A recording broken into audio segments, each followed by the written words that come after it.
I saw this video of his and I thought the arguments in the video were terrible. So, I left this, I call these drive-by comments.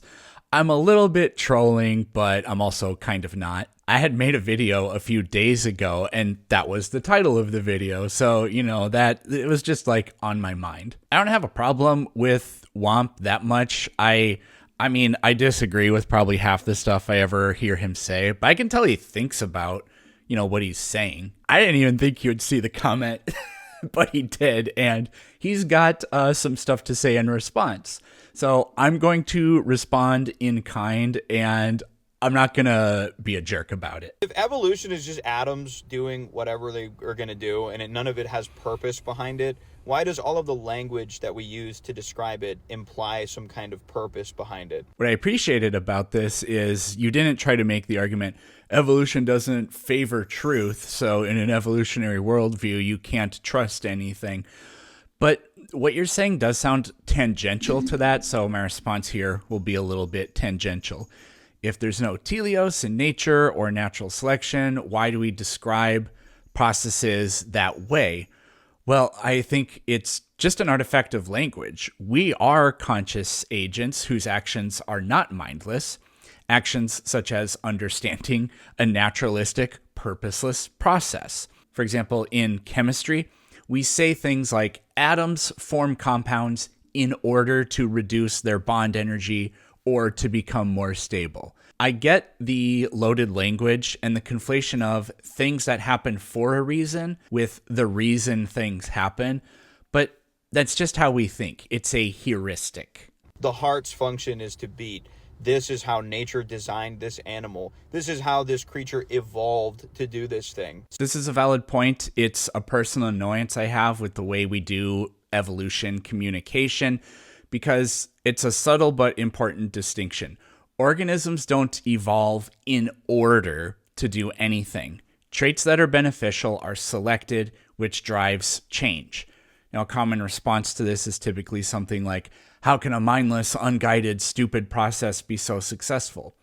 Well, it isn't all that successful. The vast majority of all species that have ever existed are extinct. It's just merely good enough. Now, that's just a fact. A fact that I think works in a materialistic framework. I don't know what kind of alternative is going to better explain any of that. You're going to have to commit to something screwy like the goal of evolution was to produce humans, but that would mean the 3.7 billion years of just unimaginable suffering and death was part of the plan. Now, if we're invoking God, then this would be an unbelievably stupid kind of God. Even evolution implies some goal, some progression, which requires like a direction to head in. I can grant that, but we have to establish what that goal is. And from the perspective of evolution and biology, it would be reproduction or maintaining some sort of level of reproduction. That's actually how fitness is often measured experimentally. If we establish a singular goal like that, it's tempting to say, well, therefore there must be a singular path.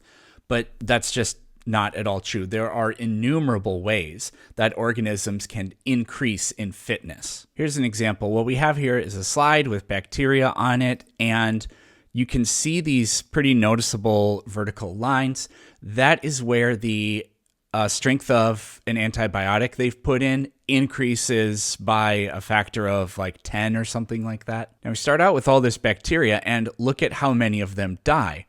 But at the same time, look at how many different instances some bacteria have some sort of genetic difference that allows them to proliferate.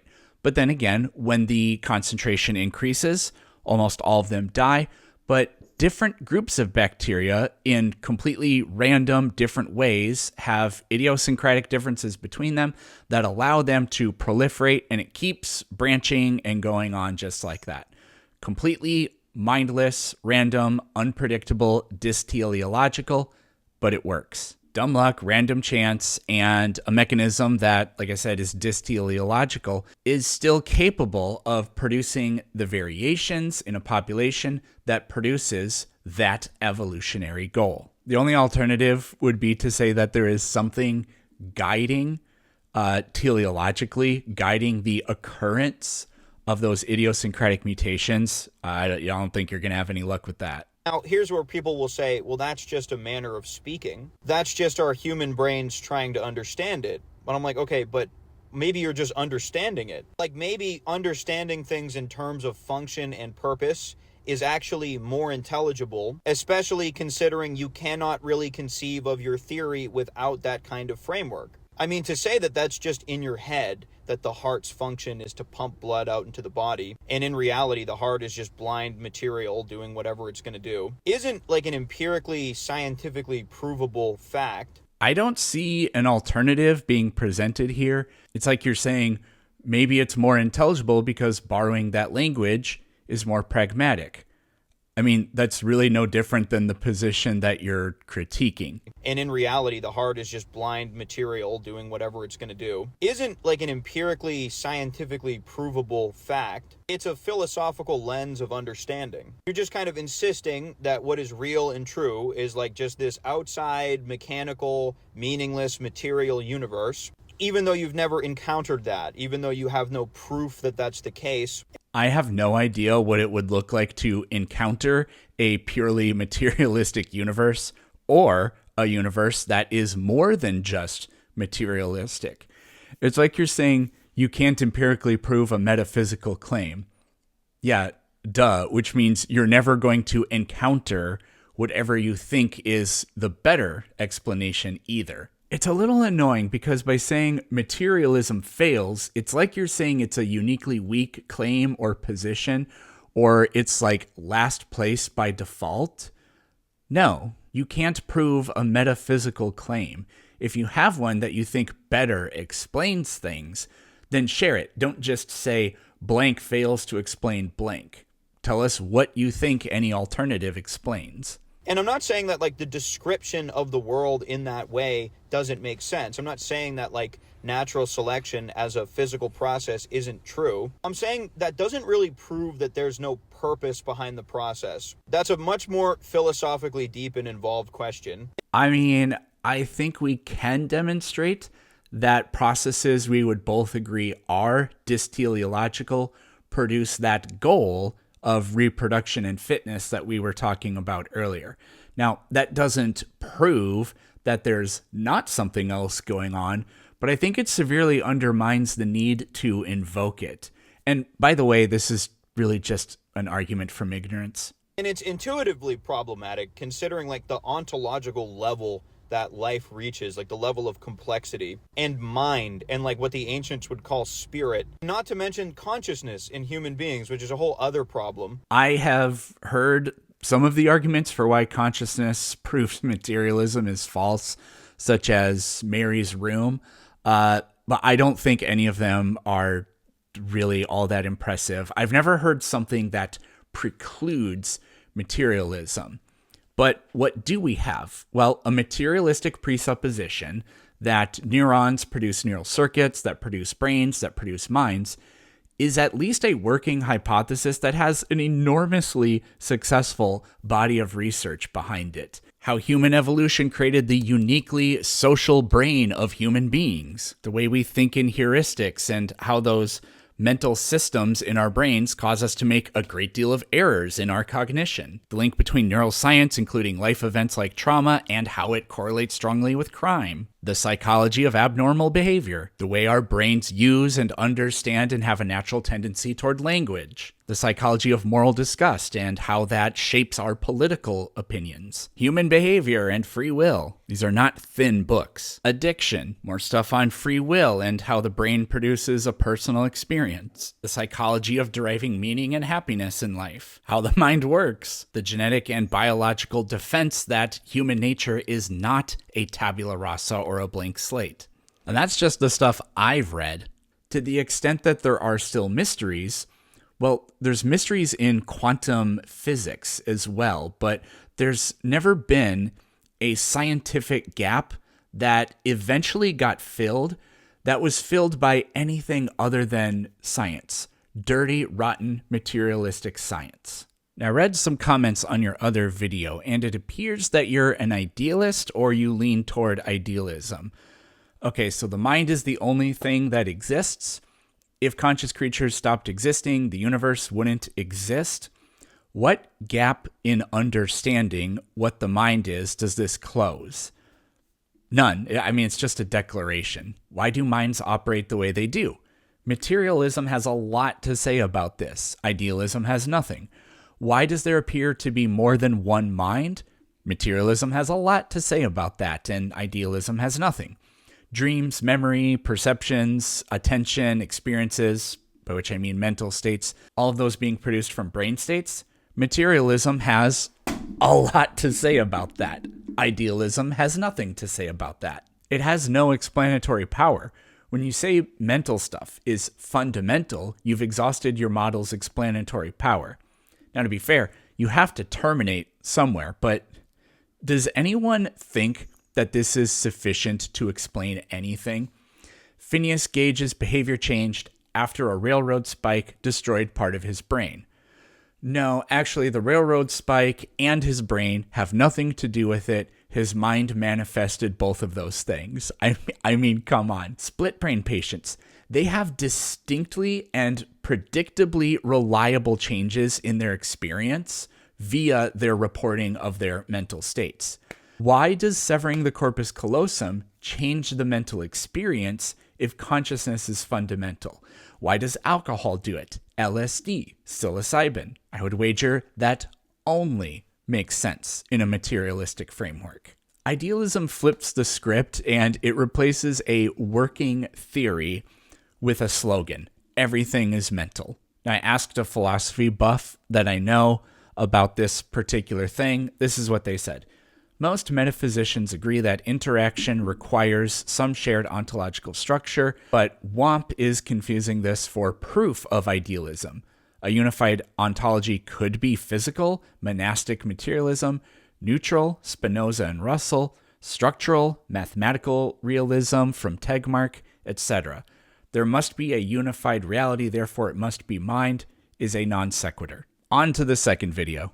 AB's first argument. Okay, Planet Peterson, here's an argument for you. If a supposedly totalizing worldview, which in your case is reductive materialism, cannot give an account of certain phenomena in the world, it should be thrown out. Materialism cannot account for conscious phenomena, therefore it should be thrown out. I mean, that's such a wild thing to say. Even if there is more to reality than materialism, a materialistic framework is still an extremely good working assumption. An imperfect example, I'm a science communicator, so I'm going to use science. Even rocket scientists don't use relativity to do any of the work that they do, even though relativity is unquestionably the better explanation for the kind of things Newtonian gravity is used to solve. It literally superseded Newtonian gravity. But this deduction that you've proposed, literally nothing that you've claimed to have established is the case. I'm not saying what you're saying is false, you just haven't established any of it. Now, earlier I said you can't prove a metaphysical claim.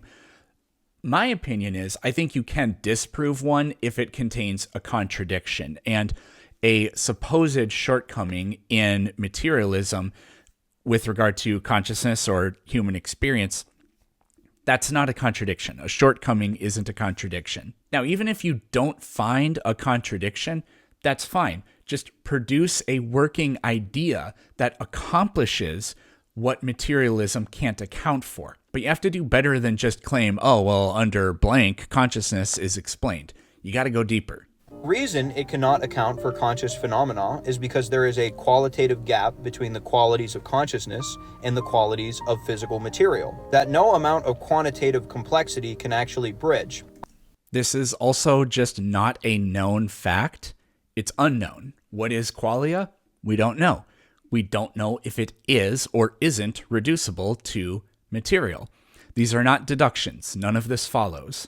Consciousness is private and internal. Physical material is external and public. Consciousness is about things. Physical material is not about anything. Atoms just are atoms. Consciousness is unified experience. The outside world is scattered, brute physical fact. I mean, this is just some Jordan Peterson word salad stuff. It sounds deep, until you think about it, and then you realize this doesn't mean anything. These are just words. This is not substantive at all, besides just making claims like say more. I mean, I'm trying to interpret your point. It sounds like you're saying consciousness is the thoughts we have about things. Go on. You can't just say it's an emergent property unless you can explain the function of its emergence. We did that earlier. Being able to create an accurate mental model of reality using the brain would absolutely be beneficial to an organism's survival. That is a perfectly adequate materialistic description. Now, how do brains create a mental experience? What is the substance of a thought? That is very difficult, and it's unknown, but it's not false under materialism. Is why it's called the hard problem of consciousness in philosophy of mind. And every attempt by reductive materialists to bridge that gap, you guys, ends up sounding like, well, if we make a complicated enough clock, if we smash enough clocks together, eventually it'll produce an awareness of time.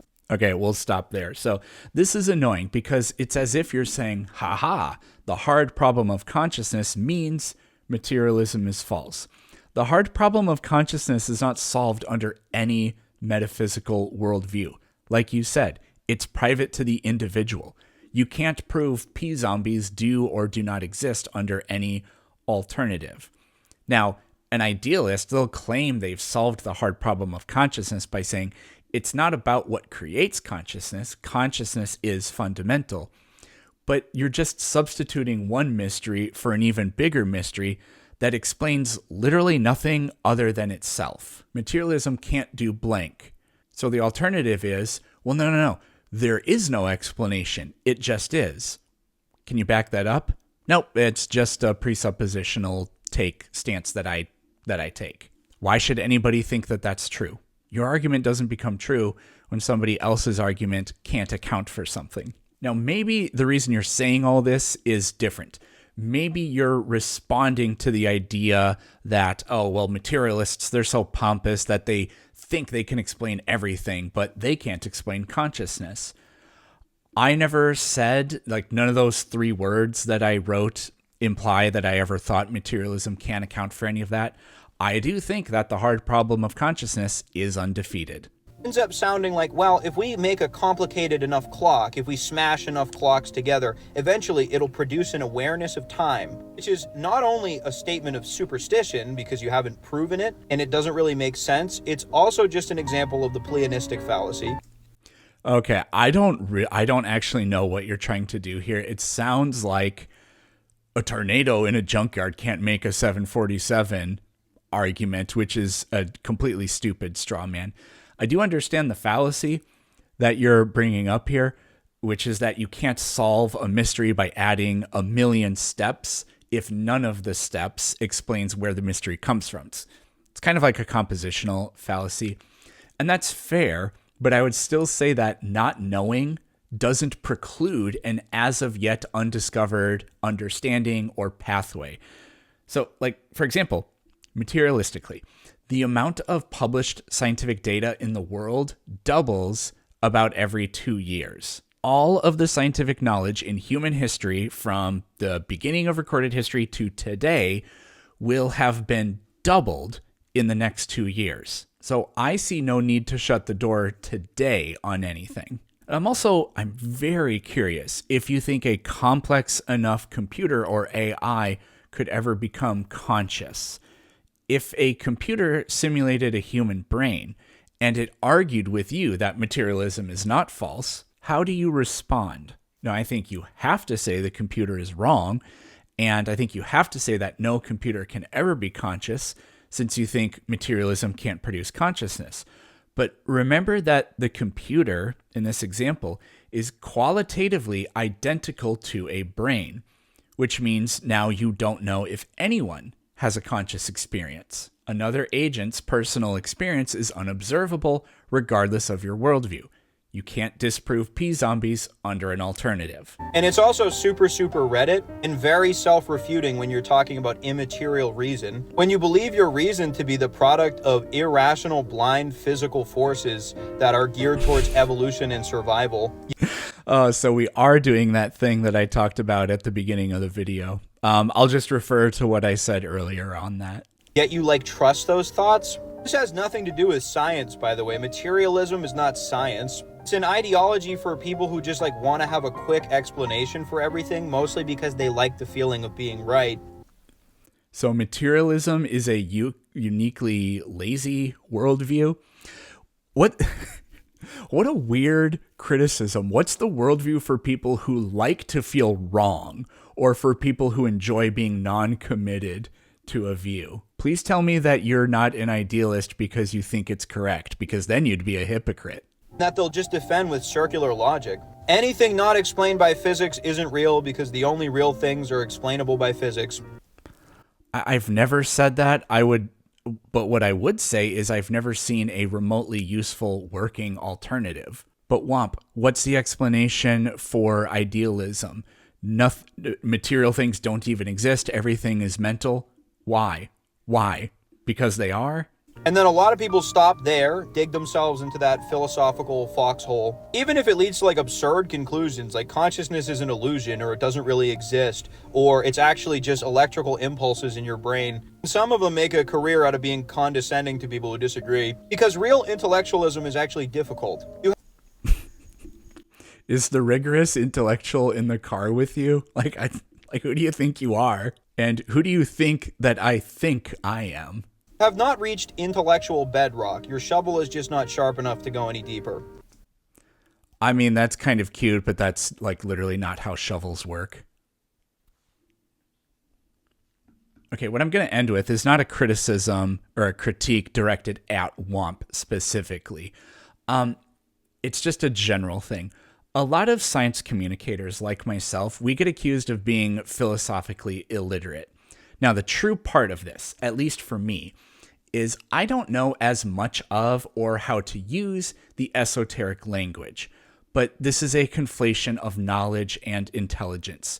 Phil Bros, they use that tool set, which you cannot do anything with except have arguments, to act like they're the real enlightened ones. Literally nothing I've heard in these two videos is impressive in any way. And again, I'm not picking on Wamp. These aren't Wamp's ideas. These are ideas that all kinds of people have. I wouldn't say that these ideas are stupid and they were articulated well. But like I said, there's no working alternative or proof that what's being criticized is false. The idealism stuff is completely non-explanatory. This is all just noise. Science communicators, we don't retreat into this esoteric semantic fog. If any of you ever saw the exchange that Eric Weinstein and Sean Carroll had on Piers Morgan's show, Weinstein used all of the esoteric physics language that nobody except 500 people in the world understand. And if he's talking to an expert, he's absolutely well within his right to do that. But science communicators like Sean Carroll, like my friend Dr. Blitz, they don't use that language to be condescending or to talk down or attempt to debunk or undermine what other people are saying when they don't agree. We don't play that stupid trick because we are interested in educating, not producing the illusion of gatekeeping and being holier than thou or more smarter than thou or whatever. Anyways, thanks for watching.